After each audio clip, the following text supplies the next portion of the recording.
This is Talking My Walking. I am Rodrigo Ribeiro, and today I'm going to talk about democratism and liberal authoritarianism.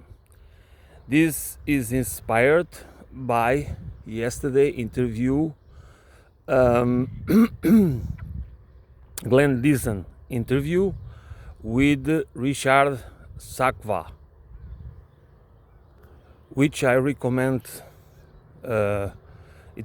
Is a must watch. Democracy is not an ideology. Democracy is a system of distributed power and political agency. That's why, and should be also about participatory democracy. We have none of that. We do not have political democracy. We have some civic rights. We don't have and some liberties, some social liberties, but in politically, besides being, what can we do? I mean, okay.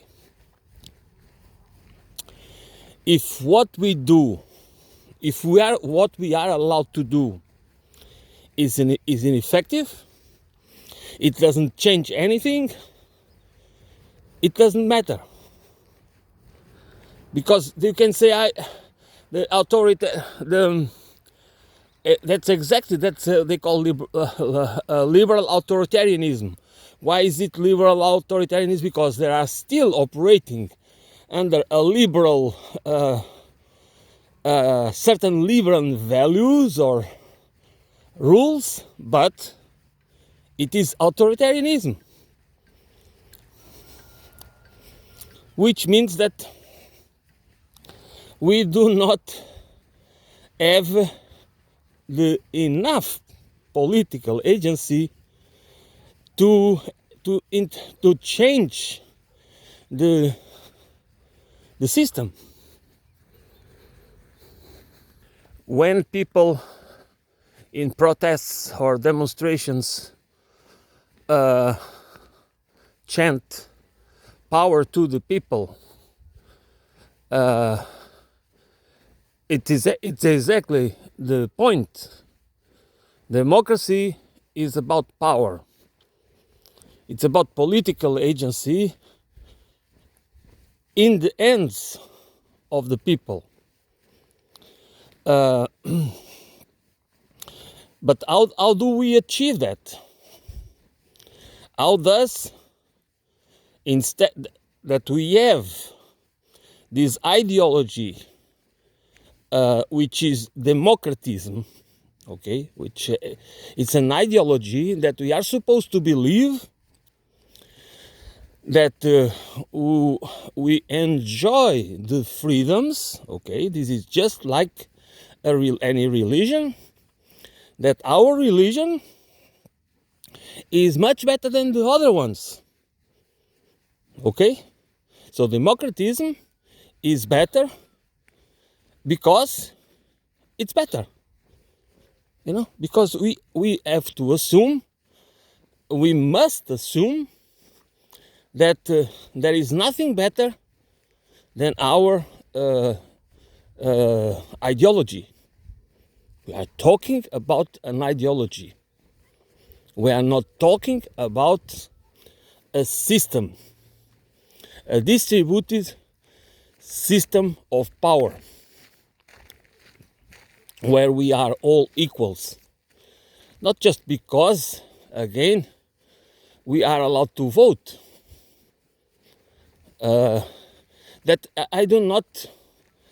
Voting is important, and it has to be part of any democratic system. Okay, whether we have participatory democracy or representative democracy, or whatever kind of democracy or whatever kind of system, we need to have in some in some circumstances, the secret vote is the best way to let people express their true mind, their true feelings. And that's what matters. That's what people should be allowed to discuss publicly, which the liberal authoritarianism, as we are witnessing in Europe right now, is suppressing. People are slowly, they come, you know the story that they came for those I didn't care, and then they came for those I didn't care, and then they came for me. That's what is happening right now. And I would dare to say that again, Germany is leading the pack. Not because the other ones are better, not because not England or France or other countries. But you know, for example, I haven't read, but I heard it, that they have been in the Czech Republic. They voted in the parliament to abolish the Communist Party. For many people, this is just normal, because you know, if it's too, people complain a lot if they try to abolish the right-wing parties, the far right or even fascistic parties. We don't want fascism. Of course, nobody wants fascism. And people are also led to believe that fascism or communism is the same as fascism, okay? You should do your research first in order to understand what communism is and what fascism is, in order to buy into it.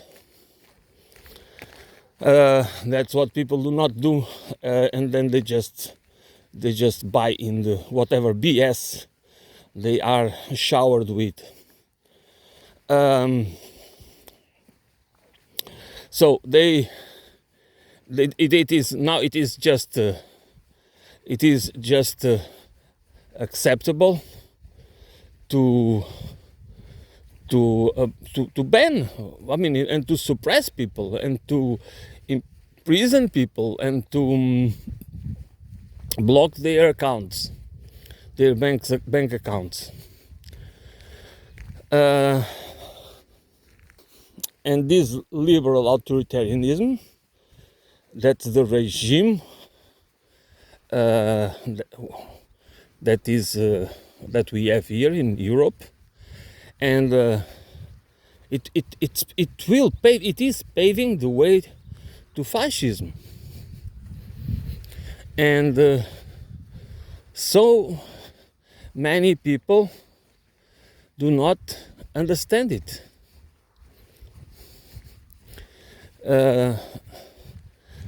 People believe that the saviors, that's a problem of the followism. That's the problem of people do not understanding that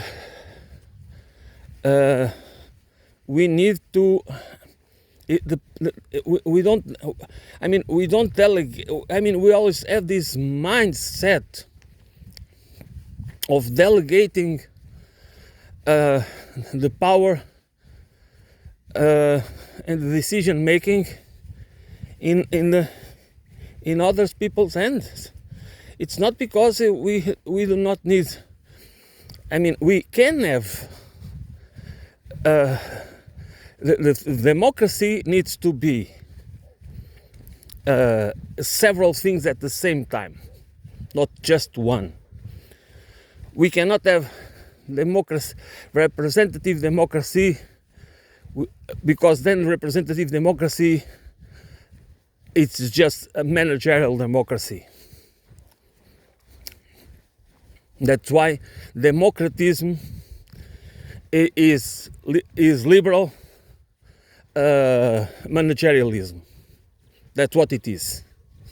It's authoritarianism, but it's through managerialism. Okay, that's not that we are not talking about, and then it will end up in fascism. And why does it end up in fascism? Because the problem is how the economy is, who controls the economy, who controls the banking system, who controls the financial system. It is under the liberal managerialism. What we get is the legal system, and the main institutions, the pillars of democracy, the so-called pillars of democracy, which means the separation of powers, is just an illusion. And then what we get is the increase over time of the groups that are more influential, the oligarchs and the plutocrats. They will take over the system, and then again and again the rentier capitalism, because it's easier, you don't need to invest, is just moving that around. This is a financial system. A financialized economy is just about moving money around, or moving debt around, which means that it's only about that and more debt, but that has a purpose, and the purpose is to allow these companies, these organizations, to acquire more and more, or to concentrate more and more property and wealth. And the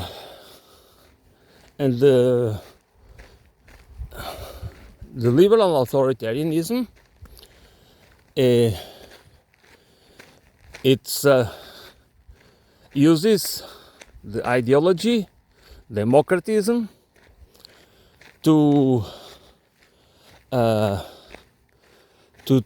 say that they want to save democracy. So democratism is the ideology that liberals and the so-called center left use to say that they are the ones that are protecting democracy against all enemies, domestic and foreigner. So, and people buy into it because people tend to believe that if they have nothing to hide, they don't have to worry. Okay? But it's the same in any fascist regime or dictatorship. Okay? What we call dictatorships are usually you can do whatever you want for as long as you have nothing to hide. For as long as that you do not become a threat to the system, they don't care about you. They just propagandize you. And the managerial uh, the liberal managerialism is exactly the same. They use the same tactics. They just, if we just believe and follow what is supposed to be the truth, okay, the truth, and there is no problem with us. But if you do not agree, or if you just want to have a discussion about whatever it is, the Ukrainian war, the Iran nuclear program, the inequality, the NATO, the militarization of Europe, or any other a controversial issue, you cannot discuss it, because there is only one version, and that version, you already know what it is. It doesn't matter about Gaza, about Israel, or I mean about the Palestinian genocide, about Iran, about Russia, about China, about all those countries that dare to say, okay, we have a mind of ourselves. I mean, we don't need you to tell us who we are, okay? We don't need you to dictate the marching orders. We don't want you to control our economies. We don't want you to, everything. I mean, they are supposed to be the incarnation of evil on earth. We need to have an idea about these peoples and these leaders as if they are not. We don't need to do our research. We don't need to have a historical context. We don't need to look for the documentation, for all the data that is available. And I'm talking about data produced by Western think tanks and academy and the foreign policy with historic context and the CIA operations and all the rest. No, that doesn't count. What counts is only one rule, and the rule is you are either with us or you are with the terrorists. There will be always people that believe in inequality, which means that they accept ideas of superiority and inferiority, and they justify it with meritocratism, which is it's a kind of also another ideology, another dogmatic and demagogic ideology that supports the liberal managerialism. That's the same. This is a vicious circle, okay? So, and there will always be people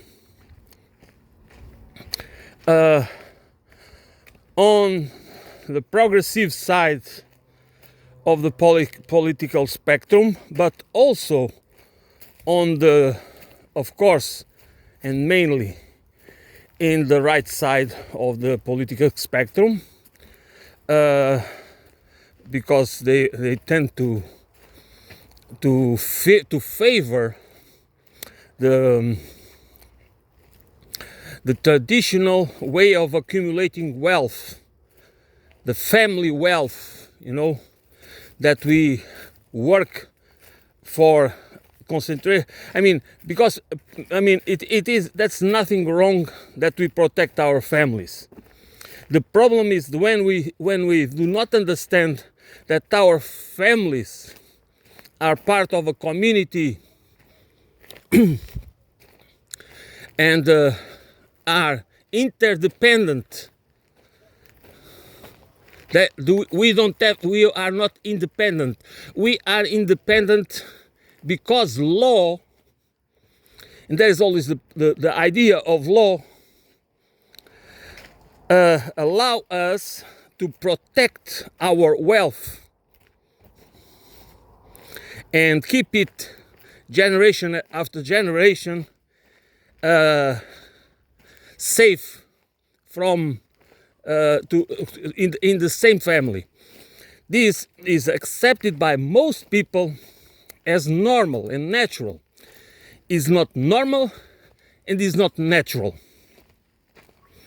It was an invention. It was manufactured, yes, by the rich, by the wealthy, to protect and to keep their wealth over generations. And by the way, as many of you know, the wealth was kept not by all of the siblings, but by the primogenitus. Okay, that's why they wanted. It was not even to be shared among the siblings, but to be kept concentrated in the hands of the oldest, usually the male, if I'm recalling it correctly. So just think, what was the purpose of it? Of course, over time it was transformed in a kind of universal rule, because in the capitalist system we need the top.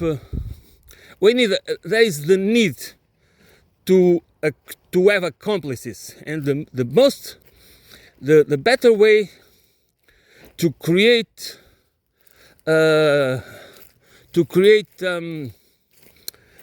lots of accomplices is by giving them the opportunity to think about them as part of the same class, as part that they want to perceive their rights, and because they have to, we all of us have to work very hard most of the time to be able to buy a house or to build a house and to have a car and for the furniture and for anything else we desire or need, that we have this sense of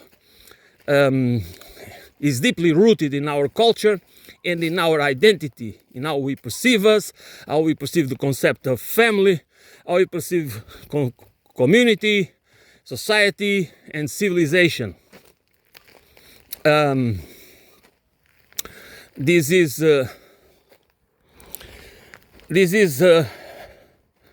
This is why it's not easy to make people think or analyze reality through different lenses, because we all think in terms, we are trained, indoctrinated, instrumentalized to think only in terms of what do I gain and what do I lose. And I think people I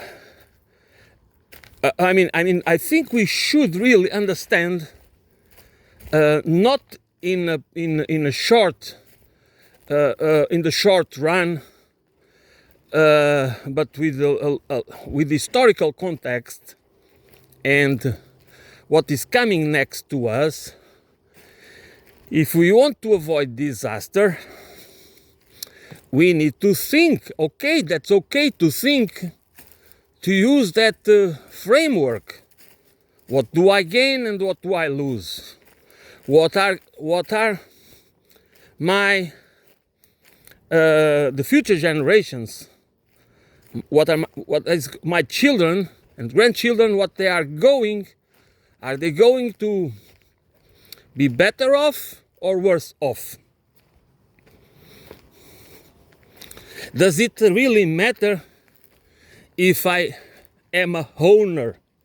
If I feel this, if it's important, the private property ownership and the privatization of everything and the commodification of everything,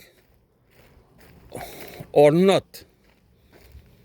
Is it in the long run better for the most of us, or, as we are already witnessing, it is getting worse and worse for many of us, and it is so easy for most of us to lose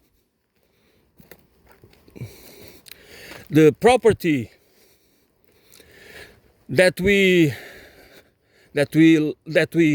kind of that is so important to us. But we don't need it. I'm walking, I'm using this walk, okay? I don't need this walk to be mine. I mean, you know why? Because I'm aware that in this mad world where we live now, the ones that are honest, the ones that try to be that do the right thing and working hard and being good citizens, they are the losers. They are the losers. And most of us are in that side.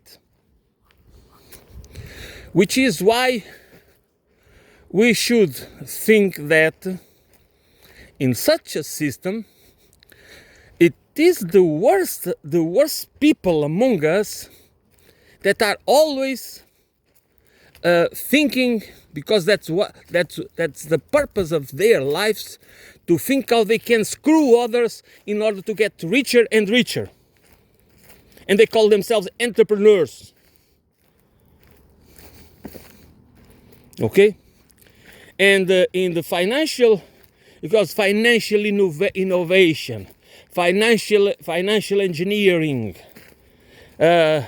financial instruments, what they are telling us with that they are using a virtual reality.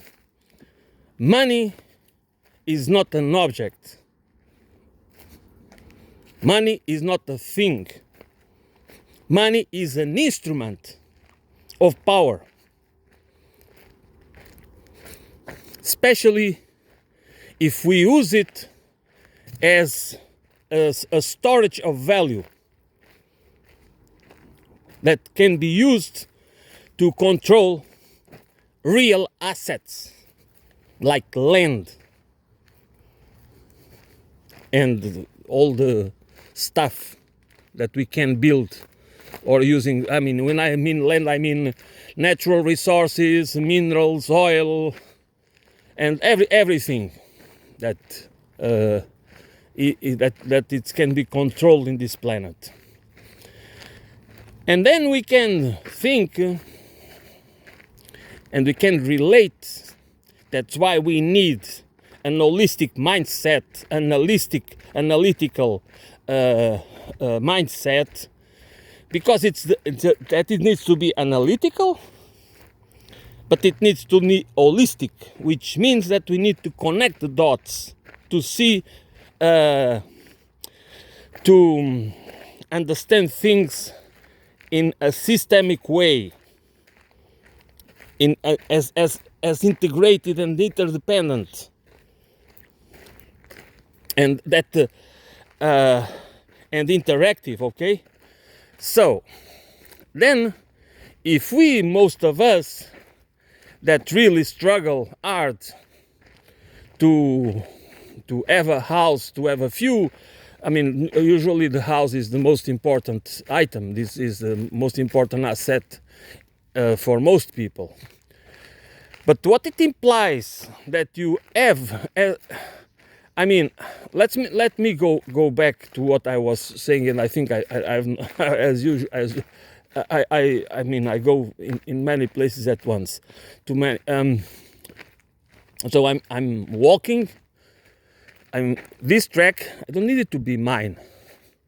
Okay, it's like the same thing about the fountain, or whatever it is, you know, because if it is mine, I can immediately tell others, you cannot use it, you have to pay, I want a toll here. And this we can, you can think about it as all the public assets, all the assets and functions of a state and services that should be and even used to be, even under fascistic regimes. There were used to be public owned assets in many dictatorships. Okay, so that means that the energy, the infrastructure, the transportation, and the sovereign money, and many other, like public health and education and even housing, used to be in many. There was always public social housing programs. Why? Because the state is the only, not the government. The government is the administrator. The state needs the institutions, that the institutions and all the rest that compose the state should function as the equalizer, not exactly the opposite if it's controlled by private interests. That is why we, the many, if we believe that it's a good thing that we can buy property, we can own property, it's not nice that we have our piece. Of course, there is a certain, but we can enjoy all the benefits of owning private property without owning private property. But of course, it's not What I'm saying is not that some of us should own private property and others don't. That's not what I'm saying. What I'm saying is that I would like people to discuss that in the end, democratism and liberal managerialism it's about telling us that all our freedoms and private property, the primacy of private property, because that's, John Locke included private property in the natural rights. Yes, that is really nice of him. That was really nice. And we need to understand the dark side of this of what seems to be something that is fair. Okay, we all have the right to vote. That's fair. We all have the right to own private property. That's fair. But the reality doesn't work like that.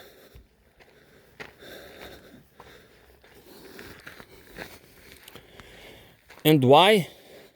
Because our property can always be sized, like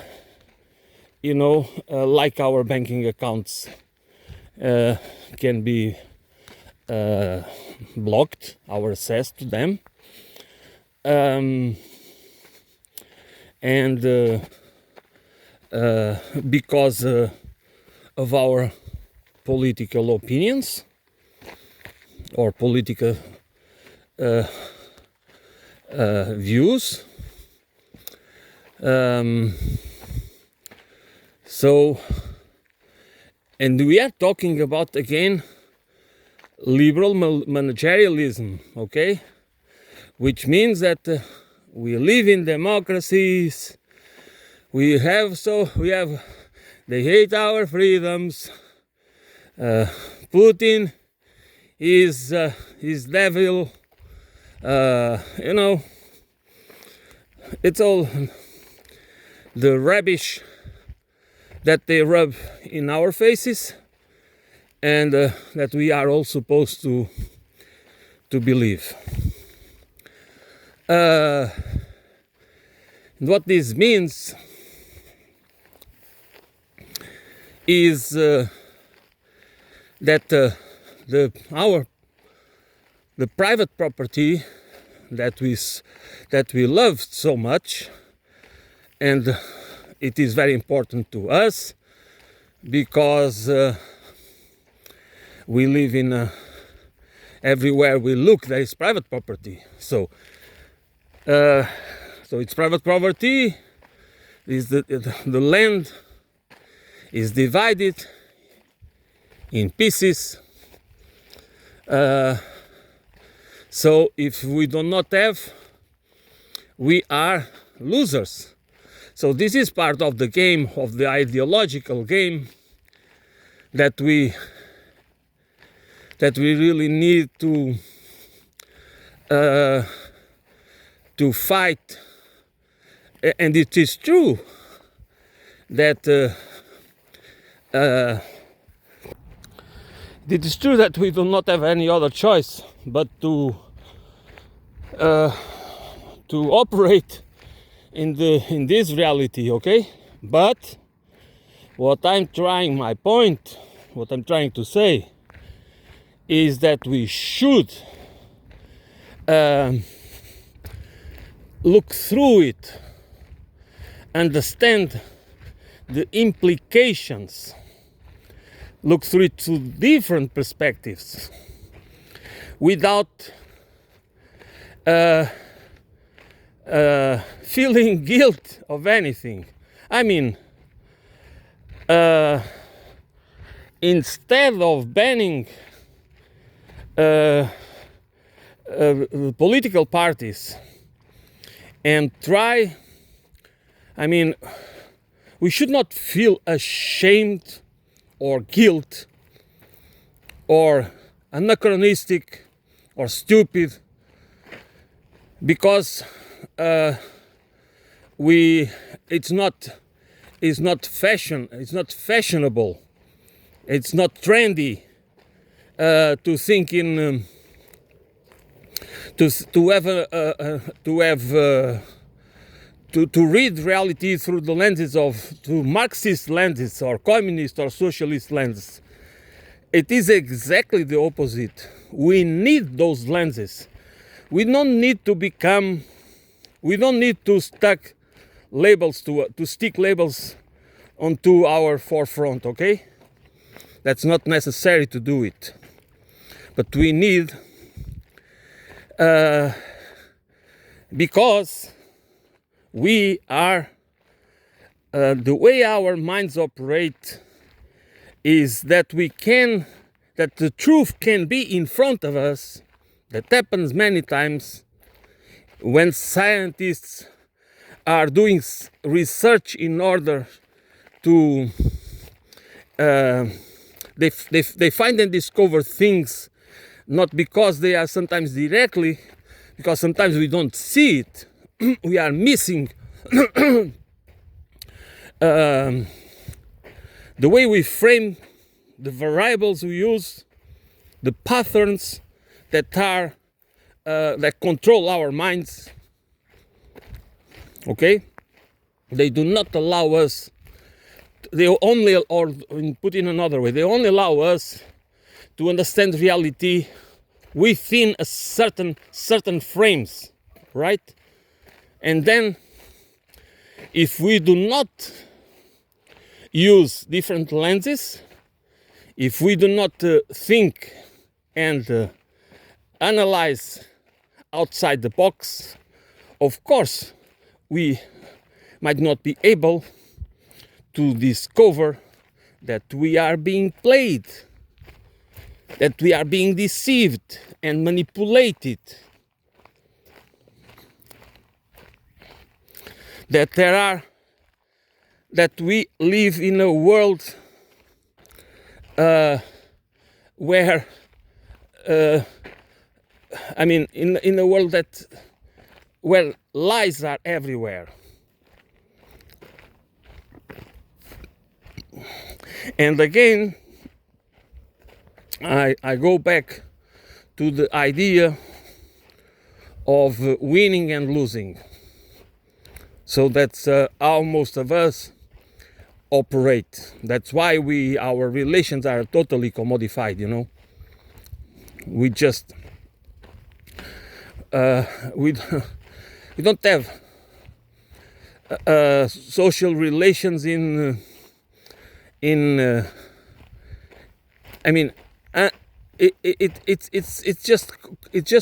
everything is commodified.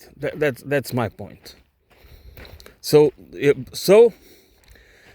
what I'm appealing, it's that we use that frame of work, that mindset,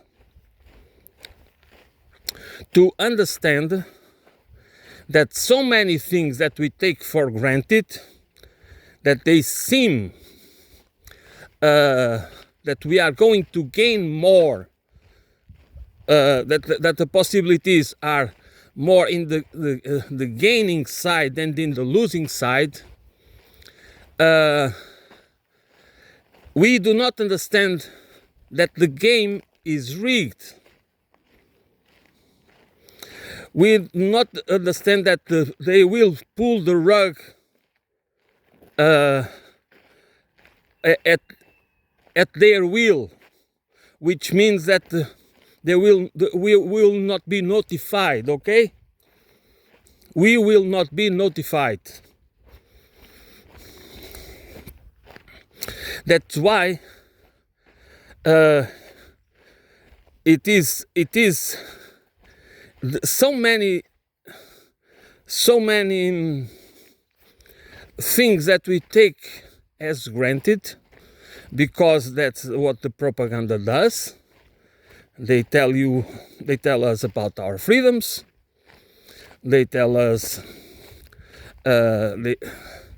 They tell us about our the superiority of our values and of our economic systems and of our civilization, of our culture and everything else, while here in Europe we are just what these people, this liberal managerial class,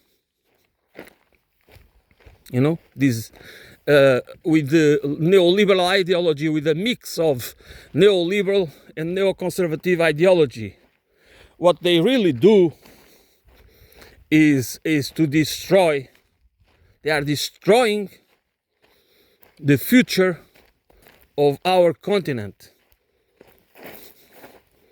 They are destroying the future of. That's why we need to consider or to have a deep analysis of what's going on, because we need a different system. The Europeans deserve, we deserve, if we fight for it. We need to prepare ourselves. We need to have a European Union. I do think that we need an European Union. We don't need a EU that is an appendage of NATO. We don't need that. We need an European Union that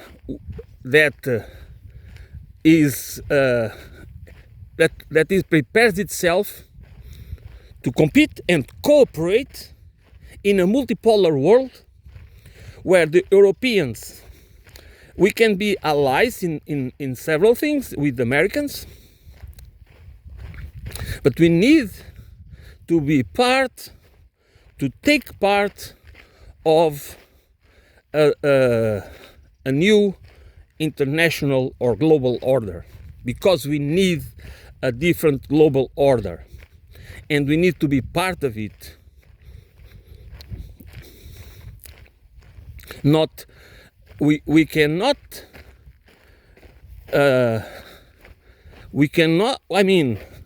just think about that.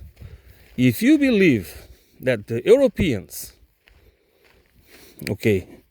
less than 50 million people, 500 million people, can get out of this mess through a militarized economy to fight Russia and China, for in the name of what? You tell me. You tell me if you believe that we can win this fight, or we are just preparing ourselves to disaster and eventually annihilation.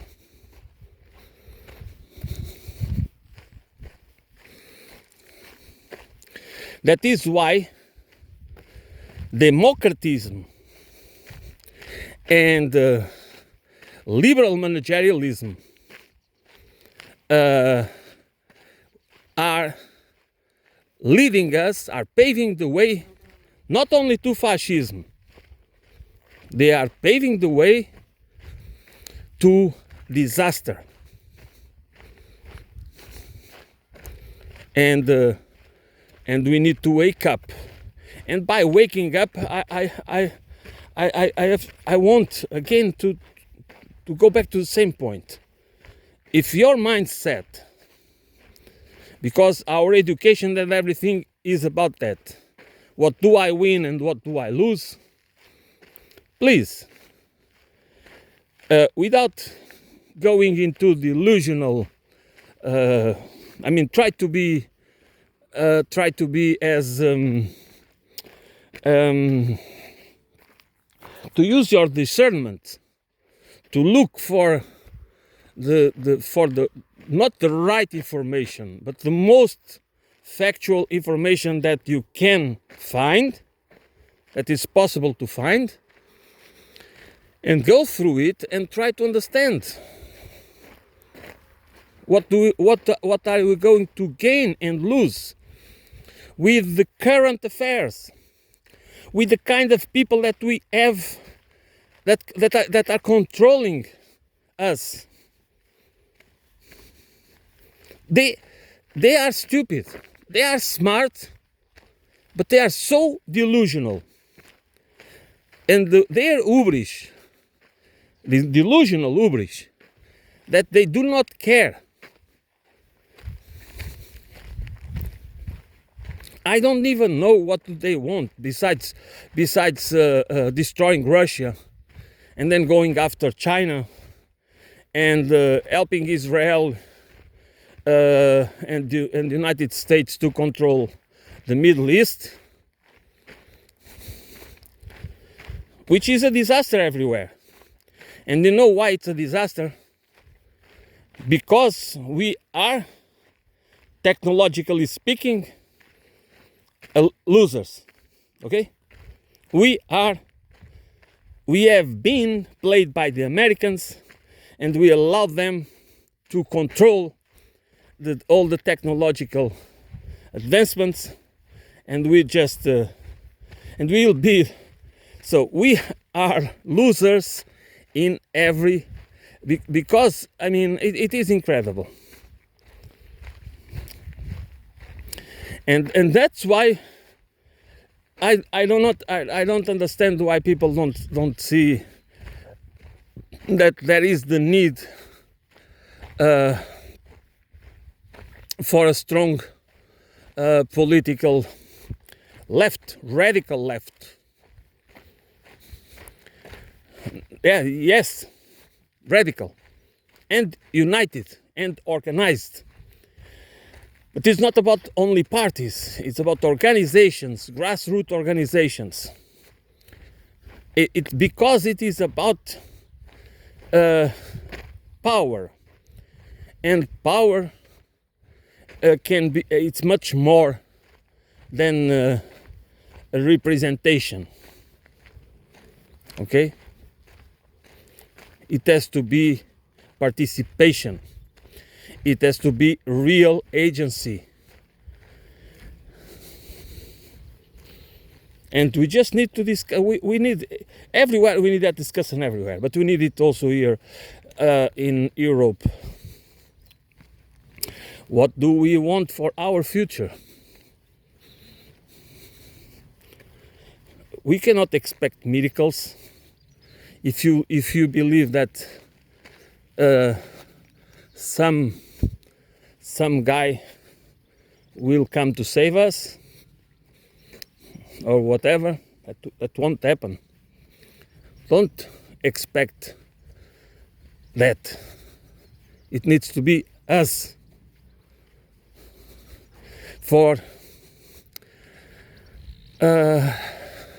That's why we need a shift in paradigm. But it's not only a shift in, it is a shift in the paradigm how we see ourselves as citizens. That's also of my point. It's not about being homo economicus. It's about being homo politicus. That's what we need to be. And because we need a political economy, a social and ecological political economy, that of course we need a global order, and we need institutions and organizations to make it happen, because we need a lot of international cooperation.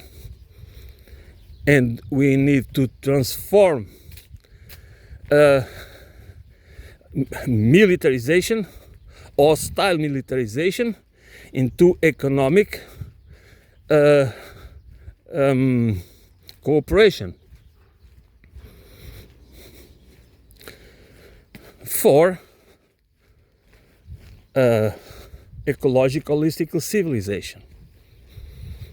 That's what we need, and we can have it, but it depends not on the right leaders.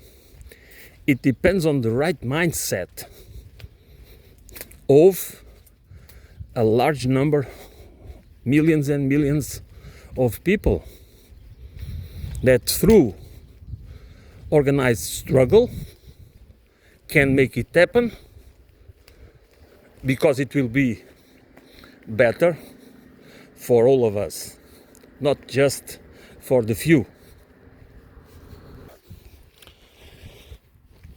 Because democratism is the ideology that democratism is the same or is equivalent to what Michael Parenti, he wrote a book called Democracy for the Few.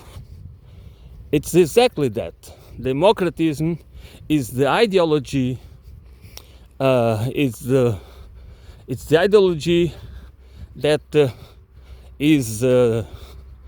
defends the democracy for the few, or implements and reinforces the legal systems and all the rest to make the few richer and more powerful. It can go from the traditional industries, like big oil, big pharma, big ag, big this, big that. It's always big money. It is now. It is big tech. Okay, the tech oligarchs. All right, but in the end, we can always look at it. Big money. Because the money, who controls the money, like Rothschild said, give me the control of the money in the insurance, that then I do not care who writes the law. I mean, it is, I don't know exactly, maybe the quote might not be exactly like that, but is the idea is that. So the financial system, the big money, it's always behind, because it's through big money that everything is it's the control, it's the instrument that allows to control people and land and territories and the governments and everything else. So we should always look cui bono, follow the money, and follow the big money. So